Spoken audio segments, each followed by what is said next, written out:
konačno sam vas dobila. Htjela sam da pozdravim vas i sve goste u studiju. Htjela sam da pozdravim Šeherezadu, da je se puno zahvalim. Ja ne znam da li se ona seća, ja sam sa mojom sestrom i decom bila kod nje. Halo, se čujemo? Sve vas čujemo. Halo? Sve vas čujemo, samo pričajte. Dobro. I htjela sam puno da se zahvalim, da kažem da sam ja sada dobro. Ne znam da li me čuje Šeherezada i da li se seća da sam bila sa sinom, ćerkom i da me sestra dovela kod nje. Da ste mi puno pomogli, da sam je našla preko vas, vaše televizije, znači gost, voditelj Jovana, tad bio Vanja, niste bili vi. Ja sam imala puno problema, znači porodičnih sa kući, ja, moja deca, tako da je to bio neki krajnji stadijum gde ja više nisam znala za sebe. Znači imali smo puno lomova kroz nekih 5 godina otprilike. Tražili smo i pomoć lekara, psihologa, neuropsihijatra, onda lutali smo od nekih ljudi, tako, površnih žena. A kako ste to sada rešili posle ove posete?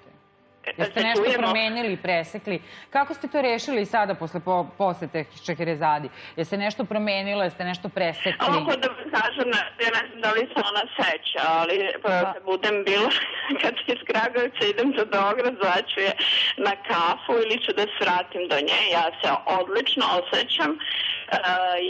Sin se moj oženio, ima porodicu svoju, ćerka nije mogla da položi nijedan ispit, sada daje ispite pri kraju na fakultetu. Ja sam svekrva, imam 50 godina. Ubrzo ću, nadam se, naredne godine biti i tašta, pa i baka. A mlada sam žena, da vam kažem, tako da bih, da nije bilo nje, stvarno ne postoji reč kojom bih se njoj zahvalila. Znači, nikada u nekom periodu u Srbiji se uspeh ne prašta, posebno kad ste jaki, stabilni, i u jednom trenutku se to sve srušilo, imali smo vrlo velike lomove što se tiče automobila, onda deca, da kažem, navodno deca, to su ljudi gde je krenulo sve nizbrdo, psihičkih problema, nesanica, glavobolja. Sve smo vas razumeli i u stvari sve je to sad prošlost i zahvalnost Šeherezadi. Ljubice, evo ja vas stvarno pozdravljam. Nećete se naljutiti na mene. Po imenu ja retko zapamtim ljude. Kad ih vidim znam koji su, zato što jako puno ljudi prođe. Ali drago mi je da ste uspeli da me dobijete i da se javite i da kažete drago mi je da je sad sve dobro. Eto, zahvaljujem se i pozdravljam.